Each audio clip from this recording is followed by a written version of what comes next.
మాటల కందని విషాదం, ఊహించని ప్రమాదం. పనిలో ఉండగానే ఒక్కసారిగా మోగిన మరణ మృదంగం. ఏమైందో తెలియని అయోమయం. అంతలోనే ఆర్తనాదాలు, బాధితుల హాహాకారాలు. ఇది ఉపాధి కోసం వస్తే ఏకంగా ఉసురు తీసేసిన పాశమైలారంలోని సిగాచి పరిశ్రమలో జరిగిన భారీ విస్ఫోటనం. 4 రోజుల కింద జరిగిన భారీ పేలుడు బతుకుదెరువు కోసం వచ్చిన వారి జీవితాలను బుగ్గిపాలు చేసేసింది. పేలుడు దాటికి దూరంగా ఎగిరిపడ్డ కార్మికుల మృతదేహాలతో, ఛిద్రమైన శరీర భాగాలతో, కూలిన శిథిలాలతో సిగాచి పరిశ్రమ ప్రాంతమంతా మరుభూమిని తలపిస్తోంది. తమ వారి ఆచూకీ కోసం వెతుకుతూ బాధితులు పెడుతున్న ఆక్రందనలతో ఆ ఏరియా అంతా భీతావాహంగా మారింది.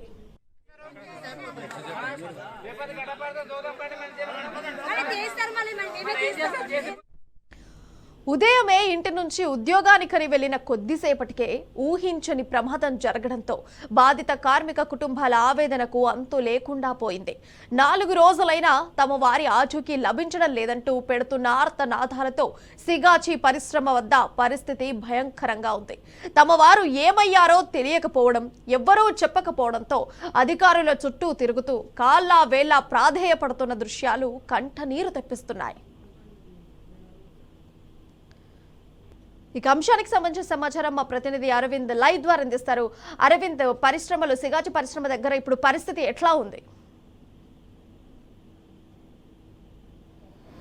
రైట్ ప్రియా, ఏదైతే చూసుకుంటే గత 4 రోజుల కిందట ఏదైతే సిగాచిలో రియాక్టర్ పేలి ఇప్పటికే 100కు పైగా మరణాలు చనిపోయారు. మరియు దీనికి ప్రధానంగా చూసుకుంటే రియాక్టర్ ప్రాబ్లమా లేకపోతే డ్రయర్ ప్రాబ్లమా అనేది ఇప్పటికి కూడా ఒక నిపుణుల కమిటీ వచ్చి పర్యవేక్షించింది పూర్తిగా. మరియు ప్రధానంగా చూసుకుంటే ఇక్కడ పనిచేసే వారు అందరూ కూడా పక్క రాష్ట్రాల నుండి మరియు బీహార్, ఛత్తీస్గఢ్, ఉత్తరప్రదేశ్, మహారాష్ట్ర ఈ ప్రాంతాల నుండి బతుకుతెరువు కోసం ఇక్కడికి వచ్చి పనిచేసే కార్మికులే. కానీ ఇప్పటి వరకు వాళ్ళు చనిపోయినట్టు అటు అధికారులు నిర్ధారించలేదు. మరి ఇటు ప్రభుత్వ హాస్పిటల్లో కూడా వారి DNA టెస్టులు చేయించి వారా కాదా అనే అంశం పైన ఇప్పటికే అధికారులు కూడా సతమతం అవుతున్నారు. పోలీసులు కట్టుదిట్టంగా లోపలికి ఎవరిని రానియకుండా ఇప్పటికే ఇక్కడ కమిటీ బృందాన్ని ఇక్కడ చేస్తున్నారు. ఈ కమిటీ బృందాన్ని ప్రధానంగా ఎలాంటి అంశాలపైన చేశారంటే, ప్రధానంగా ఇంకో విధంగా చూసుకుంటే ఇది ఇక్కడ సిగాచి పారిశ్రామికలో నిపుణుల కమిటీ క్షుణ్ణంగా పరిశీలిస్తున్నారు. 3 గంటల పాటు ఘటన స్థలాన్ని పరిశీలించిన నిపుణులు ప్రమాద సమయంలో అసలు ఏం జరిగింది, ఉదయం కార్మికులు ఏ సమయానికి డ్యూటీ వచ్చారు, వాళ్ళ లాగ్ రిజిస్టర్లో వాళ్ళ పేర్లు ఎంటర్ చేశారా లేదా, వాళ్ళు తంబు ఫింగర్ ప్రింట్ ఇచ్చి విధులకు హాజరయ్యారా అన్న లేదే, దానిపైన కూడా వాళ్ళు ప్రధానంగా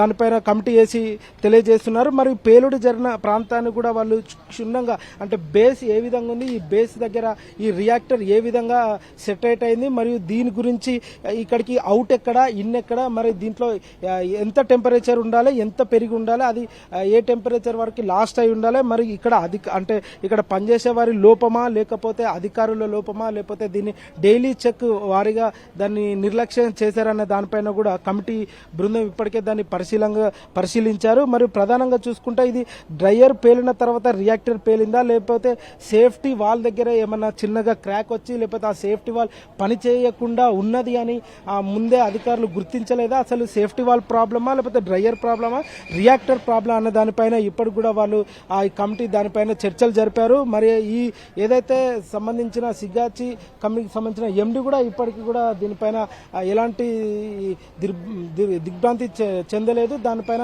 ఎలాంటి సమస్యలు కూడా ఈ విధంగా ఉన్నాయని కూడా గతంలో కూడా ఎవరికి చెప్పలేదు. మరి దీంట్లో ఇప్పటికే అందరూ ఇక్కడ చర్చించుకున్న అంశం ఏంటంటే వీళ్ళ చాలా లోపాలు ఉన్నాయి. ఈ కంపెనీకి ఇప్పటికే ఈ రియాక్టర్లు కొన్నిసార్లు ఫెయిల్ అవుతాయి, కానీ ఎప్పుడు ఇలాంటి అగ్ని ప్రమాదం ఎప్పుడు జరగలేదు, ఇదే మొదటిసారి. గతంలో కూడా అధికారులకు చెప్పినా కూడా, మా పై ఉన్న అధికారులకు చెప్పినా కూడా ఇలాంటివి కూడా తూతూ మంత్రంగానే వాళ్ళు వ్యవహరించారు తప్ప ఒక్కదానిపైన కూడా ఇలాంటి ఏది కూడా చర్యలు తీసుకోపోలే. ఇక్కడికే గతంలో కూడా ఇక్కడ సూపర్వైజర్ ఏదైతే ఇక్కడున్న ఆ పైప్ లైన్ కావచ్చు, ఆ వాల్ కావచ్చు, ప్రతి ఒక్క దానిపైన కూడా వాళ్ళు చర్యలు చేపట్టారు. కానీ ఇలాంటి చర్యలు ఇట్లాంటి అగ్ని హారతికి ఇట్లాంటి ఏవి జరగలేదు. కానీ ఈసారి మాత్రం భారీ బందోబస్తున అది పేలిందని కూడా చెప్పుకోవచ్చు. మరి పారిశ్రమలో ఏర్పాటు చేసిన 30 ఏళ్ల నుండి ఇది తొలిసారిగా ఇట్లా జరగడం. మరి ఈ 30 ఏళ్లలో ఎన్నిసార్లు మిషనరీస్ మార్చారు, ఎన్ని కొత్త మిషనరీస్ చేశారు, ప్రతి ఒక్క మిషనరీకి లైసెన్స్ ప్రకారం 10 సంవత్సరాల తర్వాత కంపల్సరీ ఒక్కొక్క మిషనరీని చేంజ్ చేయాలి అంటే ఫ్యాక్టరీ రూల్స్ ప్రకారం. కానీ అవి ఎందుకు చేంజ్ చేయలేదు అన్న దానిపైన కూడా బృందం ఇప్పటికే దీనిపైన ప్రత్యేకంగా నిఘా పెట్టి ప్రత్యేకంగా దానిపైన పరిశీలించారు. మరియు ప్రధానంగా చూసుకుంటే దీంట్లో 18 DNA టెస్టులు ఉండాల్సిన డెడ్ బాడీస్లో ఇప్పటికీ 10 DNA టెస్టులు దొరికాయి. ఈ 10 రిపోర్ట్లు కూడా వచ్చాయి. దీనిపైన మనతో ఇక్కడ ఎవరైతే బాధితులు ఉన్నారో వాళ్ళ కొడుకు కూడా ఇందులో పనిచేశారు. వాళ్ళ గురించి ఒకసారి అడుగుదాం. వాళ్ళ కొడుకు ఇప్పటికి కూడా ఇన్ని 4 రోజులైనా కూడా ఎలాంటి డెడ్ బాడీస్ కానీ మిగతా ఇతరత్ర ఏవి దొరకలేదు. ఒకసారి వారిని అడిగి తెలుసుకుందాం. ఎప్పుడు వచ్చారు మీరు? మేము సోమవారం శ్రీకాకుళం జిల్లా జీసిగడ మండలం పాలకండి గ్రామంలోని టీవీ న్యూస్ చూసి సికాచి కంపెనీలో మా అబ్బాయి పనిచేస్తున్నాడు అదే పేర్లిందని చూసి అక్కడి నుండి వచ్చి మంగళవారం చూసుకొని ఇక్కడికి వెళ్ళి DNA టెస్ట్కి ఇచ్చాం సార్. ఇచ్చాక ఆ కంపెనీ DNA టెస్ట్లో ఇప్పటికి మాకు రిపోర్ట్ రాలేదు, బాడీ లేదు, ఇక్కడ ఆనవాళ్ళు ఏం లేవు. మా పరిస్థితి ఏంటి అర్థం కావట్లేదు. రైట్, ఏదైతే చూసుకుంటే వాళ్ళ యొక్క కుమారుడు ఇక్కడ పనిచేస్తున్నాడట. వాళ్ళ కుమారుడిని టీవీలో చూసి మా కుమారుడు చనిపోయాడా, అసలు బ్రతుకున్నాడా ఏంటిదనే పరిస్థితి కూడా ఇక్కడ తీసుకొచ్చారు.